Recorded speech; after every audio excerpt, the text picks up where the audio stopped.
하나님 말씀 봅니다. 하나님 말씀 구약성경 이사야 14장 1절부터 17절 말씀까지 봅니다. 이사야 14장 983페이지 이사야 14장 1절부터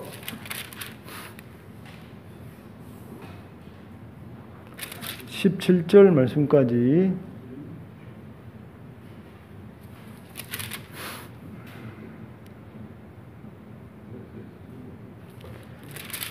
15절 말씀까지 봅니다.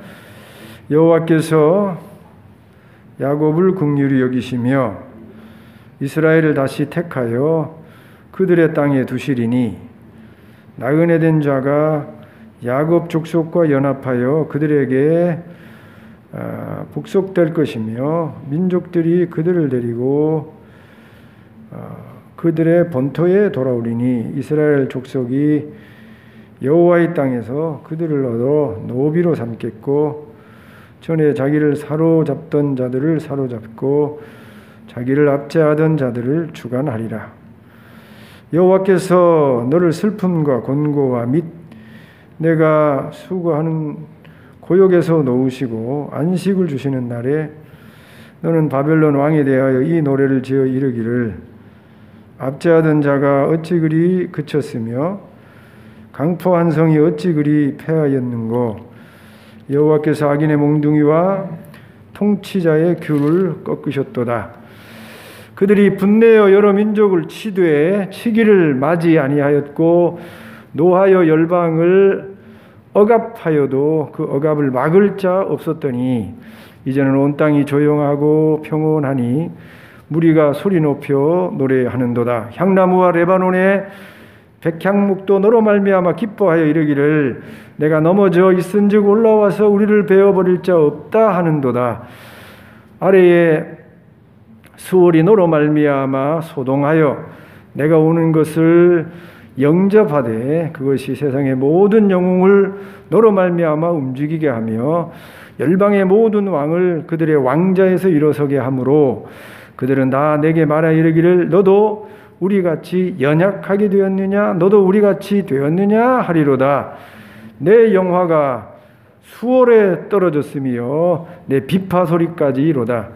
구더기가 내 아래에 깔림이여 지렁이가 너를 덮었도다. 너 아침의 아들 계명성이여 어찌 그리 하늘에서 떨어졌으며 너 열국을 엎은 자여 어찌 그리 땅에 찍혔는고.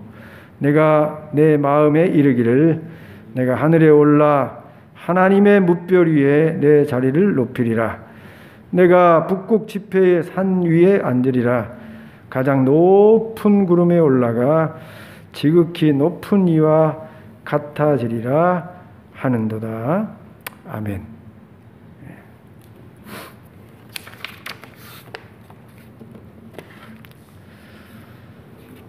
우리나라 말에 척하면 삼천리라는 말이 있죠. 이 말은 몇 마디 말만 해도 상대방이 무슨 말을 하려는지 그 의도를 쉽게 알아차린다 그런 의미에서 이런 말이 있는 것이죠.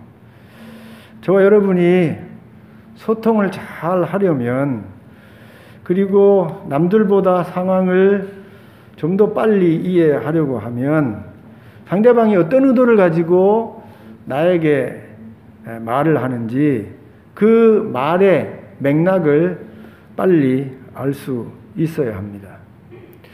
여러분 이사야의 메시지를 보게 되어지면 1장부터 66장까지 방대한 이사야의 기록의 내용을 보면 대부분의 내용이 저와 여러분이 부담스럽게 느낄 하나님의 심판, 하나님의 징계에 대해서 언급하고 있는 것을 우리가 알 수 있습니다.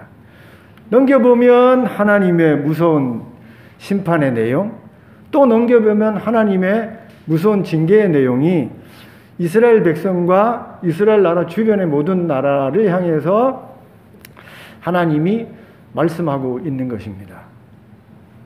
저와 여러분이 좋은 소리 듣기는 즐거워하지 않습니까? 위로의 말, 격려의 말, 우리를 기쁘게 해주는 말은 저와 여러분 부담 없이 기쁘게 듣게 되어지는데, 좋은 꽃노래도 한두 번이지 여러분 심판과 징계의 이야기를 또 하고 또 하고 또 하고 또 하게 되어지면 이 듣는 입장에서는 정말 그렇지 않아도 내용이 징계와 심판인데 그 심판과 징계의 내용을 또 얘기하고 또 이렇게 얘기하고 저렇게 얘기하게 되어지면 듣는 사람 입장에서는 정말 부담스럽고 힘든 메시지가 되어지는 것입니다.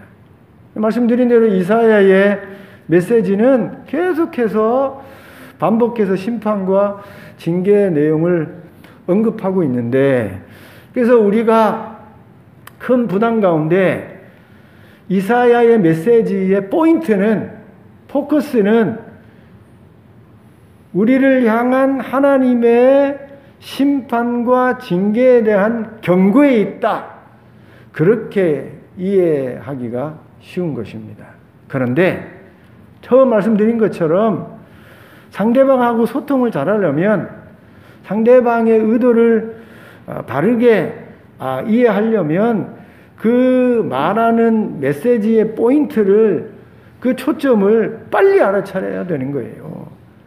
겉으로 보면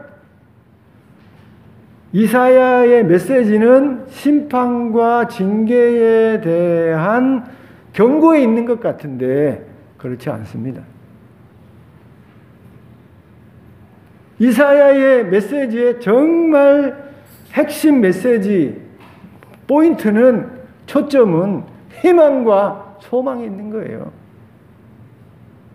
희망과 소망을 주어서 아무리 힘들고 어려워도 일어서서 앞으로 나아가게 하기 위해서 이사야가 하나님의 말씀을 우리에게 전하고 있는 것입니다. 여러분, 구약학자들 가운데는 구약을 분노하시는 하나님은 아주 무섭고 공의와 정의를 행하시는, 심판하시는 하나님으로 구약을 이해하는 경우가 많습니다. 반대로 신약에는 하나님의 아주 사랑이 다 표현되어진, 그래서 구약과 신약을, 구약에서는 진노하시고 심판하시는 무서운 하나님, 신약은 사랑으로 가득한, 사랑 그 자체이신 하나님으로 그렇게 설명하고 이해하는 학자들이 있고, 그렇게 또 이해하는 성도들이 많습니다. 다 잘못 잡은 거예요. 여러분, 구약이나 신약이나 하나님의 사랑으로, 하나님의 은혜로 우리에게 희망과 소망을 주기 위해서 복음으로 가득 차고 있는 것입니다. 표면적으로는 하나님의 무서운 심판과 징계에 대한 내용이지만 말씀드린 대로 이면에 들어가서 원래 하나님이 우리에게 주시려고 하는 메시지의 포인트, 선지자가 우리에게 전하려고 하는 하나님 메시지의 중심 내용을 보게 되어지면 그곳에 우리에게 희망과 소망을 주려는 하나님의 본 의도가 깔려 있는 것입니다. 그래서 구약은 율법이고 신약은 복음이고 이렇게 나누는 것이 잘못 나누는 거예요. 구약이나 신약이나 다 복음입니다. 구약이나 신약이나 다 은혜고 구약이나 신약이나 다 하나님의 사랑인 것입니다. 여러분, 구약에 많은 39권의 책이 있습니다만 그 가운데 가장 복음적인 책을 꼽으라고 한다면 이렇게 심판과 징계의 경고가 많이 담겨있는 이 이사야서가 구약의 많은 책 가운데 가장 우리에게 희망과 소망을 주는 이 복음의 내용으로 가득 차 있는 것입니다. 구약의 복음서, 신약의 마태, 마가, 누가, 요한, 복음서라고 하지 않습니까? 구약의 복음서가 무엇인가? 이렇게 우리가 말한다면 여러분, 이사야가 복음서다. 이렇게 말을 해도 과언이 아닐 정도로 여러분 이사야 메시지의 중심점은 주된 포인트는 여러분 희망과 소망을 주는 이 복음의 내용으로 가득 차 있는 것입니다. 이런 사실을 우리가 1장부터 계속 하나님의 말씀을 살펴보면서 지금 확인해 오고 있는 것이죠.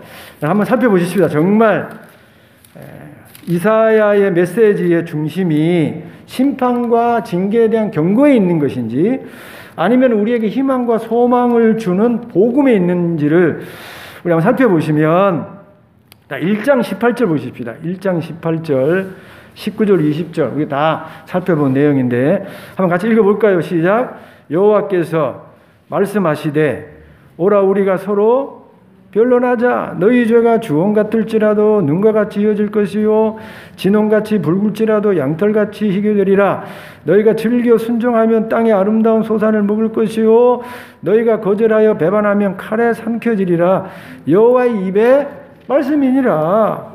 여기 앞에 14장을 보게 되어지면 1장 13절과 14절을 보게 되어지면 하나님이 경고하는 내용이 여기 담겨 있지 않습니까? 헛된 재물을 다시 가져오지 마라. 내 마음이 너희 월삭과 정한 절기를 싫어하노니 그것이 내게 무거운 짐이라. 하나님의 경고를 말하고 있어요. 여러분 이렇게 헛된 재물을 가져오고 하나님에게 무거운 짐이 되어지는 제사가 되어진다고 한다면 그 심판이지요. 징계이지요. 이렇게 앞에 하나님의 징계와 심판에 대한 얘기를 하고 있지만 바로 이어서 너희 죄가 지홍 같을지라도 너희 죄가 진홍 같을지라도 양털같이 흰 눈같이 희게 해줄 것이다. 바로 이어서 우리에게 희망과 소망을 주는 하나님의 메시지로 나오고 있는 것이에요. 그래서 앞에 내용을 보게 되어지면 하나님의 메시지의 의도를 놓치고 있는 것입니다. 지금 우리가 지금 보고 있는 14장 오늘 보고 있는 이 내용까지 다 그런 내용이에요. 우리가 지난주에 11장도 보고 12장도 보지 않았습니까? 여러분 11장의 내용이 뭡니까? 앞에 내용 다 심판과 징계에 대한 내용이 계속 나와요. 아주 부담스러운 내용이죠. 목회자가 이런 하나님의 심판과 징계의 내용을 가지고 성도들에게 설교하기가 부담스러워요. 좋아하지 않으니까. 그럼에도 불구하고 계속해서 그런 내용으로 여기 기록되어져 있는데 11장에 오게 되어지면 우리 하나님께서 이새의 줄기에서 한 싹이 나며 그 뿌리에서 한 가지가 결실하게 되어진다. 우리에게 구원자를 주신다. 심판과 징계 속에 보내실 구원자 메시아를 얘기하고 있는 거예요. 그리고 그 메시아가 오셔서 어그러진 모든 관계를 회복시키고 그리고 종래는 우리에게 큰 은혜의 길을 우리에게 열어주신다. 얼마나 여러분 징계와 심판 가운데 하나님이 우리에게 열어주시는 희망의 메시지입니까? 그리고 12장에 오게 되어지면 하나님께서 진노하셨으나 1장 12장 1절 2절 보게 되어지면 하나님이 진노했으나 이제는 위로해 주시겠다. 안위해 주시겠다. 이렇게 말씀하고 있지 않습니까? 그리고 결정적으로 2절에 보게 되어지면 여호와가 나의 구원이다. 여호와가 우리의 구원이고 우리의 힘이고 심지어 우리의 노래가 된다. 여러분 이런 강력한 희망의 메시지가 어디 있겠어요? 지금 절망과 지금 고통 속에 있는 이스라엘 백성에게 절망하지 마라. 낭망하지 마라. 내가 너희의 구원이 된다. 내가 너희의 힘이 된다. 심지어 너희의 그 어려운 가운데 노래가 된다. 하고 우리에게 희망의 메시지를 여기 우리 하나님이 선지자를 통해서 지금 말하고 있지 않습니까? 오늘 여기 13장 읽지 않았습니다만 이 13장의 내용은 아직 바벨론이 역사 가운데 나타나지 않은 때예요. 아수르가 세계를 제패하고 있던 때입니다. 아수르가 아직 망하지도 않았어요. 앞으로 이 바벨론이 이렇게 망하게 되려면 이 성경을 기록한 때부터 200년 후에 이런 일이 벌어질 거예요. 그런데 200년 후에 바벨론이 심판을 받아서 망하게 될 내용을 여기 이사야가 미리 13장에 지금 기록해 놓고 있는 겁니다. 아주 바벨론 나라에 대한 엄중한 하나님의 심판을 여기 자세히 기록해 놓고 있습니다. 그런데 이렇게 바벨론의 심판과 하나님의 징계에 대한 내용으로 끝나는 게 아니고 여기 14장에 오늘 우리가 읽은 내용을 보게 되어지면 또 하나님이 그 심판과 징계 가운데 함께 살아야 되는 이스라엘 백성에게 엄청난 희망의 메시지, 소망의 메시지를 여기 기록하고 있는 것입니다. 오늘 읽었습니다만 다시 한번 1절과 2절 우리 같이 한번 읽어보십시다. 같이 합독해서 시작. 여호와께서 야곱을 긍휼히 여기시며 이스라엘을 다시 택하여 그들의 땅에 두시리니 나그네 된 자가 야곱 족속과 연합하여 그들에게 예속될 것이며 민족들이 그들을 데리고 그들의 본토에 돌아오리니 이스라엘 족속이 여호와의 땅에서 그들을 얻어 노비로 삼겠고 전에 자기를 사로잡던 자들을 사로잡고 자기를 압대하던 자들을 주관하리라. 그럼 지금 이스라엘 백성이 어떤 상황에 놓여 있습니까? 절망적인 상황에 놓여 있다니까요. 북이스라엘 열지파는 아수르에 의해서 점령을 당해서 나라가 망했어요. 다 포로로 잡혀갔어요. 남아있는 남유다밖에 없는데 이 남유다도 이제 바벨론이 쳐들어와서 나라가 망할 백척간두에 놓여 있는 것입니다. 그런 절망적인 상황에 놓여 있는 거예요. 정말 힘든 상황에 놓여 있는 것입니다. 그런데 그런 이스라엘 백성에게 앞으로 너희에게 혹독한 하나님의 징계가 올 터인데 그게 오랜 기간 지속될 터인데 그래도 낭망하지 마라. 그래도 절망하지 마라. 언젠가 이스라엘을 힘들게 하고 어렵게 했던 그 징계를 하나님이 거두시고 회복해 주시는 날이 반드시 온다.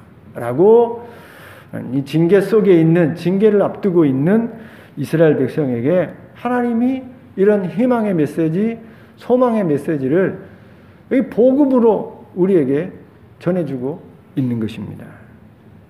오늘 여기 1절에 보게 되어지면 여호와께서 야곱을 긍휼히 여기시며 이렇게 얘기하고 있어요.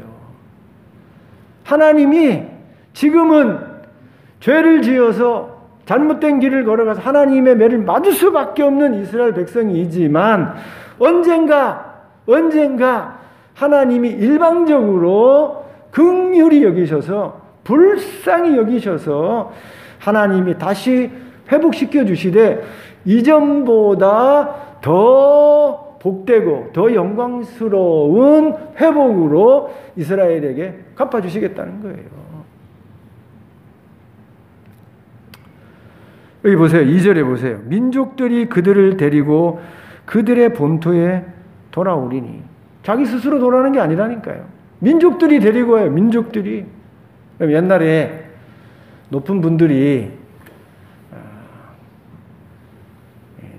그 높은 집에, 잘 사는 집에 부인들은 자기 걸어 다니지 않지 않습니까? 가마를 타고 오잖아요. 그냥 걷는 게 아니에요. 종들이 좋은 가마에 태워가지고 데려오지 않습니까? 마찬가지예요. 지금 이스라엘 백성이 징계를 받아서 포로로 잡혀가서 갖은 어려움과 수모 속에 징계 속에 있었는데 그렇게 땅에 떨어져 나락으로 어렵고 힘들게 사는 이스라엘 백성을 언젠가 하나님이 긍휼히 여기셔서 그 긍휼히 여겨주셔서 회복되어질 때에 여러분 그냥 맨발로 돌아오는 것이 아니라 열국이 다른 민족이 이스라엘 백성을 마치 귀부인처럼 귀한 존재인 것처럼 우리나라 표현은 가마에 태워서 말에 태워서 그렇게 돌아오게 하는 날을 하나님이 허락해 주시겠다는 것입니다.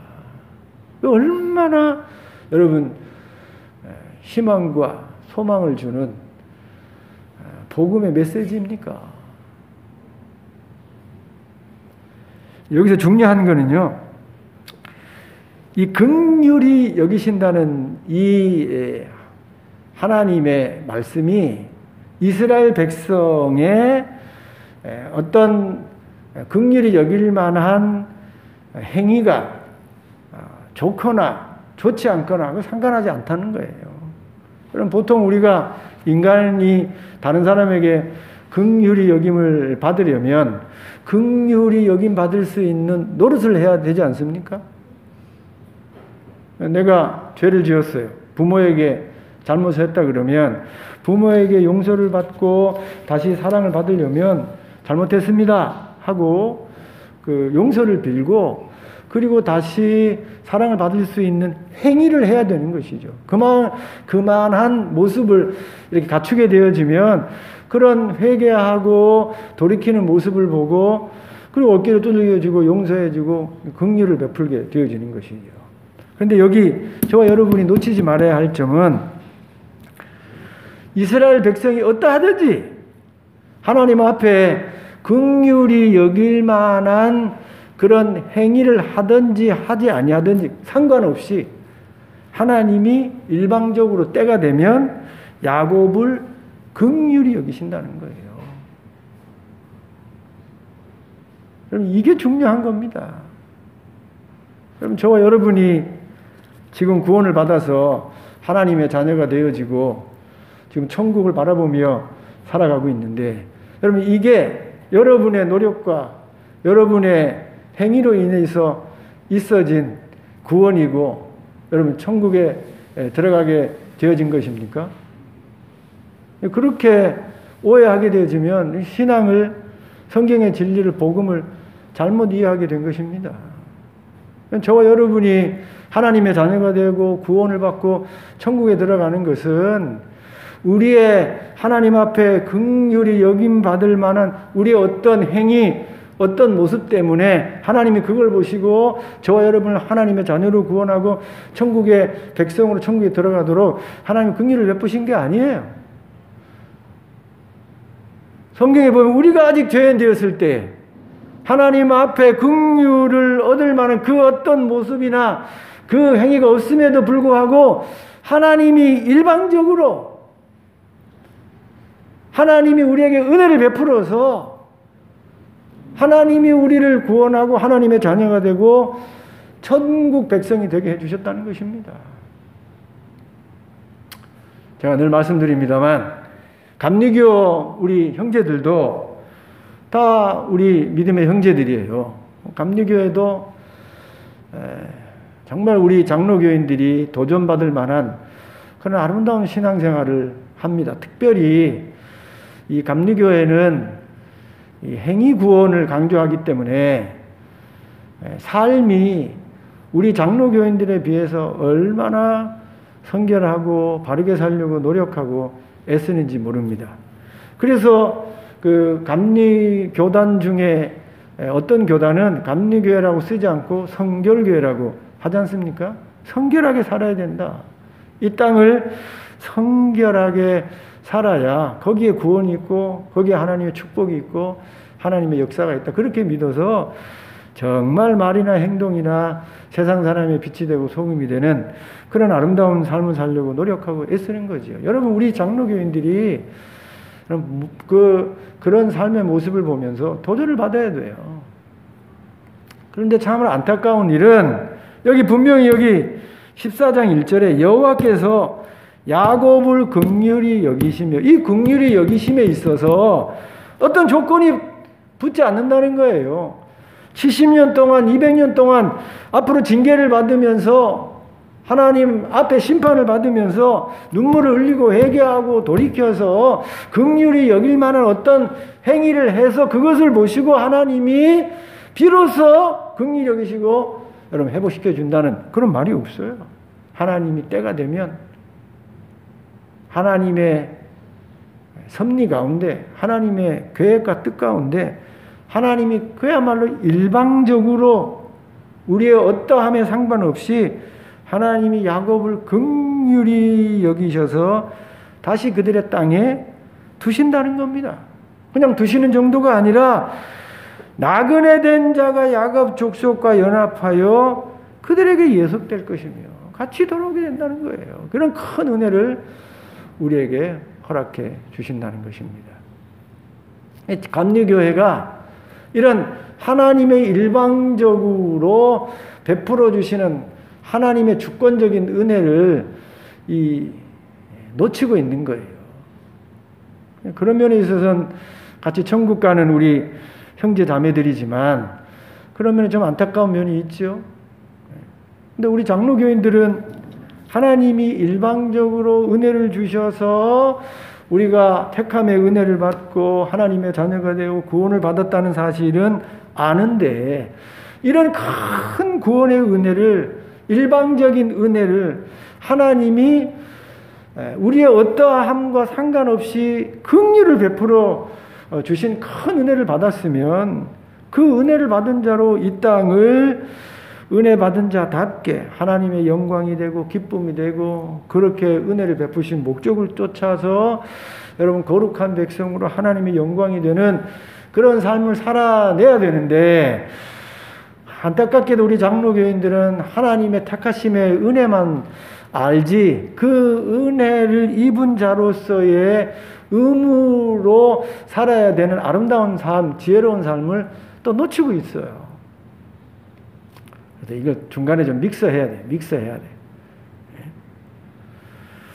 야곱을 긍휼히 여기시는 그 하나님의 일방적인 은혜를 우리가 깊이 알고 노래하고 찬양함도 있어야 되지만 그런 은혜를 베푸신 크고 큰 은혜를 기억하고 남은 삶은 하나님의 자녀답게 거룩하게 영광을 돌리는 그리스도의 향기가 되어지는 그런 삶도 되어져야 하는 것입니다. 왜 우리가 장로교인들이 감리교인들보다 더 성결하지 못한 삶을 삽니까? 잘못된 거예요.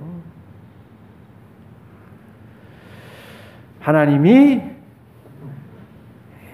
야곱을 긍휼히 여기셔서 하나님이 다시 택하여 그 땅에 두시는 그런 은혜의 때를 반드시 허락해 주시니 아무리 바벨론이 망하고 그 바벨론이 세계가 망하고 이렇게 없어지는 그런 상황 가운데 함께 어려움을 당하는 그런 이스라엘 백성의 여건과 환경이 있다고 하더라도 야곱 백성을 일방적으로 긍휼히 여기셔서 회복시켜 주시는 하나님의 은혜를 기억하고 언제든지 용기를 내고 희망 가운데 우리가 앞으로 나아가야 되는 것입니다. 두 번째, 우리가 어려움과 힘든 상황 가운데서도 용기를 내고 앞으로 나아가야 되는 이유는요, 하나님께서 언젠가 우리의 원수를 갚아주시는 날이 반드시 있다는 것입니다. 앞에서도 우리가 11장에서도 그런 내용 우리가 살펴본 적이 있는데 이스라엘의 원수가 누굽니까?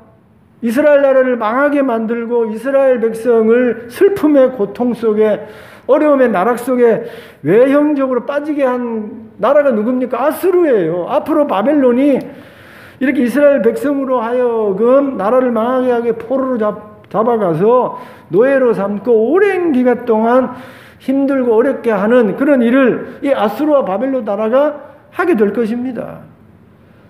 얼마나 이 아수르와 바벨론 나라 밑에서 이스라엘 백성이 수모와 모욕을 겪으며 살겠습니까? 당해봐야 아는 거예요. 당해봐야.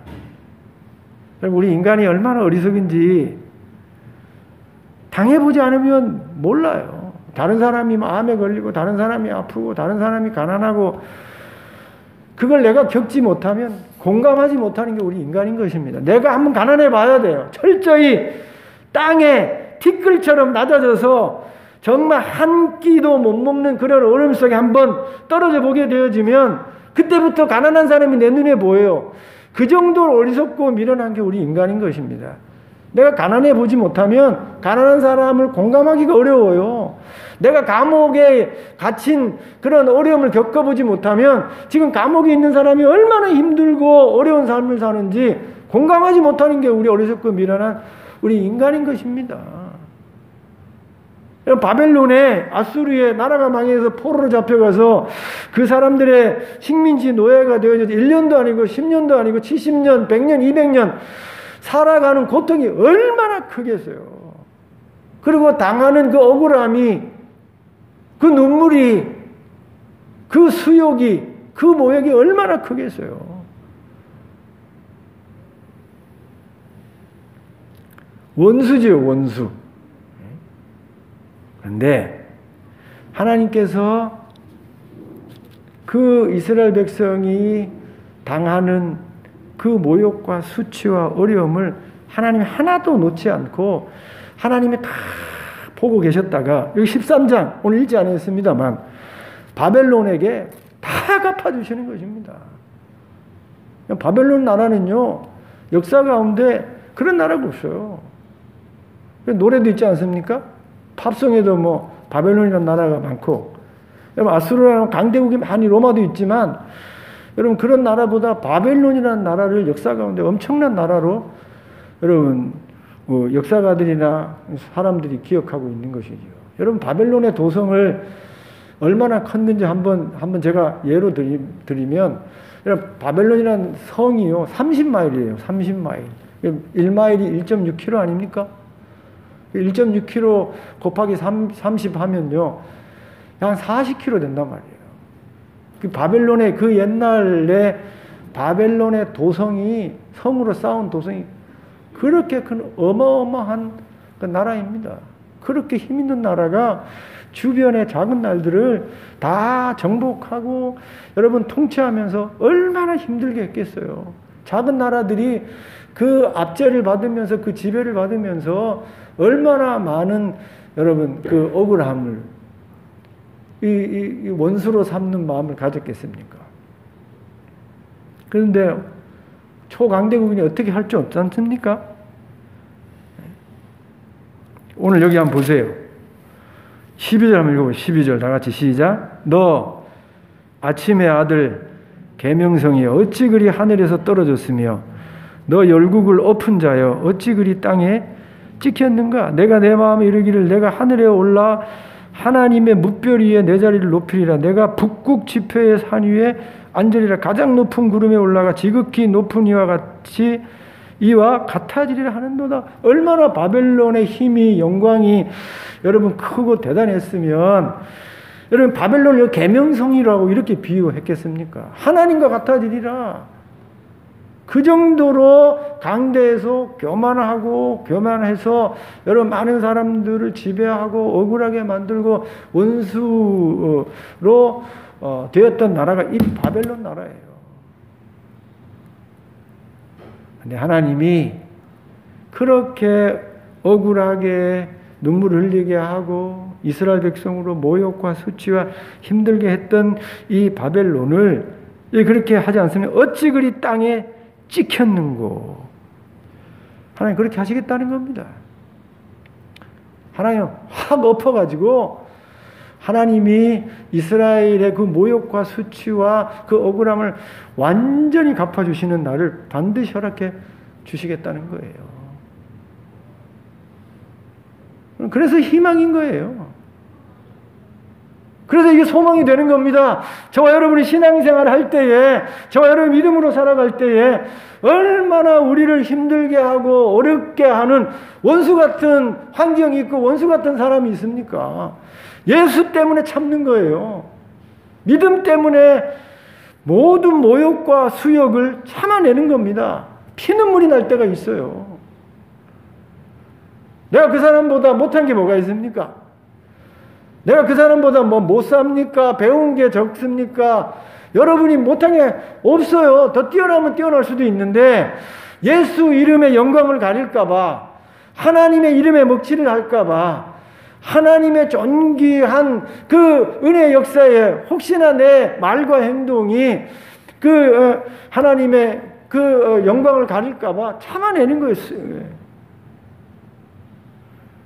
그런데 그 믿음 때문에, 예수 때문에 억울함을, 수욕을, 모욕을 다 참는 것을 하나님이 보시고 언젠가는 철저하게 하나님이 갚아주시는 날이 반드시 있다는 거예요. 그래서 여러분, 모욕을 당하고 수치를 당하고 슬픈 일을 당하고 억울한 일이 있어도 희망을 가져야 되는 겁니다. 희망을 가져야 되는 거예요. 목회자로서요, 많은 것을 보게 됩니다. 교회를 대적하는 사람들 봐요. 교회. 하나님의 복음을 전하는, 하나님의 진리와 기둥과 터인 교회를 세우려고 하고 교회가 무슨 일을 하려고 할 때에 그 교회에 복음 전하는 일을 회방하고 방해하고 적극적으로 나서서 이 원수 같은 짓을 하는 그런 사람들을 간혹 보게 되어지는데 참 공교롭게도요. 그게 어떤 교회 하나만 해당되는 것이 아니라 교회에 복음 전하는 일과 교회의 일을 아주 극렬하게 반대하는 주변의 사람들은 하나님이 빨리 다 데려가시더라고요. 하나님이 다 보고 계신 겁니다. 하나님이 다 기억하고 있는 거예요. 우리가 저기 안 믿는 밖에 사람들처럼 그렇게 행하지는 않습니다만 저와 여러분들 그런 면에서는 조심해야 되는 거예요. 하나님이 다 보고 계신 것입니다. 내가 누군가에게 피눈물을 흘리게 하면, 내가 누군가에게 억울한 일을 당하게 하면, 내가 누군가에게 모욕과 수치를 주어서 그 사람으로 하여금 마음이 피 맺히는 억울함을 갖게 한다고 한다면 하나님 다 보고 있는 겁니다. 하나님이 다 알고 계신 거예요. 그리고 갚아주신다니까. 이게 이스라엘 역사 가운데 증명된 일입니다. 여러분, 지금 바벨론이 어디 있습니까? 메대 파사가 그 이후에 나와가지고 바벨론을요, 박살을 내요. 박살을 내요. 그게 역사 가운데 페르시아예요. 페르시아. 성경에서는 여러분 바사라고 되어 있지만 바벨론이 페르시아에 의해가지고 고레스에 의해가지고 그 대단한 느부갓네살 왕이 3대밖에 그 왕국을 잇지 못하고 박살이 납니다. 벨사살 왕 때 끝장이 나요. 철저하게 하나님이 그 억울하게 했던 일들을 하나님 갚아주는 것입니다. 저 여러분이 신앙생활 하면서 억울할 때 있죠. 눈물 날 때 있죠. 수치와 수욕을 감내해야 될 때가 있죠. 누가 알아주겠나 말이에요. 알아줍니다. 사람 몰라요. 하나님은 다 보고 있어서 때가 되면 그 눈물을 닦아주시고 그 마음을 위로해 주시고 그 마음을 시원케 해주시는 날을 반드시 주시는 거예요. 저와 여러분이 어려운 가운데서도 이런 하나님을 기억하고 소망을 가져야 하는 겁니다. 힘을 내야 하는 겁니다. 계속 말씀드립니다. 11장에서도 말씀드렸지 않습니까? 아무리 힘들고 어려워도 하나님이 우리의 상황과 여건을 바꾸어내실 구원자를 보낸다. 그 구원자가 그냥 와서 아무 일도 안 하는 것이 아니라 모든 어그러진 관계를 회복해 주시는 은혜의 역사를 이룬다. 우리에게 은혜의 큰 길을 열어주신다. 그러니 희망과 소망을 가져라. 그것뿐만이 아니라 하나님이 진노를 끊어 위로해 주시는 날이, 두들겨 주시는 날이 반드시 있다. 그러니 소망을 가져라. 하나님이 우리의 구원이고 하나님이 우리의 힘이시니 그 구원이고 힘이신 하나님이 우리를 구원하는 날이 반드시 있다. 그러니 용기를 내고 힘을 내라. 그리고 찬양해라. 그리고 오늘 여기 말씀에 또다시 우리 하나님께서 절망과 낙심 속에 있는 이스라엘 백성에게 징계를 당하고 있고 엄청난 징계가 다가오고 있는 그 이스라엘 백성에게 그래도 낙심하지 마라. 그래도 절망하지 마라. 내가 너희를 긍휼히 여겨서 다시 회복시켜 주겠다. 앞으로 억울한 일을 눈물을 많이 흘리게 될 텐데 그 억울한 가운데 있는 너희들을 내가 다 보고 철저히 원수를 갚아주는 날을 허락할 것이니 설령 힘들고 어려운 길을 걸어가더라도 이런 하나님을 기억하고 용기를 내고 힘을 내서 일어서서 앞으로 나아가라 하고 여기 또 한 번 우리에게 복음의 메시지를 던지고 있는 것입니다. 요즘 왜 이렇게 많이 자살합니까? 뉴스만 틀면 자살이에요. 다 낭망하고 절망해서 어려운 가운데 어찌할 바를 몰라서 최후의 수단이 극한 선택인 것이죠. 말씀드렸는데 우리 예수 믿는 사람이라고 극한 선택의 유혹을 받지 않는다는 그런 보장이 없는 것입니다. 우리도 힘들고 어려우면 그런 어리석은 생각을 할 때가 있어요. 우리 예수 믿는 사람은 끝까지 이런 하나님, 내가 일방적으로 너희가 어떠하든지 때가 되면 내가 일방적으로 은혜를 베풀어서 긍휼을 베풀어서 회복시켜주는 날을 허락해 줄 것이니까 힘내라, 용기 내라. 내 원수를 갚아준다. 지금은 무슨 일 때문에 낭망하고 절망하고 눈물을 흘리는지 모르겠지만 그 눈물 내가 다 닦아줄게. 내가 다 갚아줄게. 용기 내라 하고 말씀하고 있는 이 복음의 메시지를 들으시고 언제든지 용기를 내어 힘을 내서 앞으로 나아가는 저와 여러분 될 수 있기를 주님의 이름으로 축원드립니다.